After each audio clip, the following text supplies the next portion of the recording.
Korjataan kulmakarva. Eli tämä kulmakarva ei mennyt oikein putkeen, joten mä otin paperilla ylimääräiset pois ja käytin sitten ohenninta, jolla mä otin vielä vähän enemmän pois tästä. Mä sävytin tämän uudestaan ja laitoin pohjasävyjä uudestaan ja häivytin ne tonne sekaan. Kuitenkaan tässä mä en miettinyt sitä täydellisyyttä, koska tuohon päälle kuitenkin tulee ne kulmakarvat, että toi vähän vaan paistuu tuolta läpi tää iho. Ensimmäinen kulmakarvasävy oli sitten huomattavasti vaaleampi. Ja mä katoin mun referenssikuvasta suurin piirtein sijainnin, että mihin mä teen ja myöskin kulman, että tulisi mahdollisimman oikeaan kohtaan tämä kulma. Ja ensimmäisen kerrokseen todellakin laitoin kaikki pienetkin haituvat ja vähän blendasin niitä. Toinen kerros oli huomattavasti tummempi ja sitä mä laitoin tänne sekaan ja samalla mä häivytin aika paljonkin.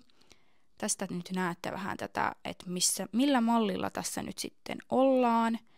Eli tarvii paljon häivytystä ja mä nyt tähän kuvasin tämän häivytysprosessin kokonaan, että näette kuinka paljon tähän tulee oikeasti muutosta kun häivyttää. Ja kuitenkin tämä kuva, minkä mä olin ottanut tästä mun mallista, niin se oli ilman meikkiä, joten se ei todellakaan haittaa, jos tämä kulma näyttää vähän siltä, että ihan kuin täällä olisi meikkiä seassa.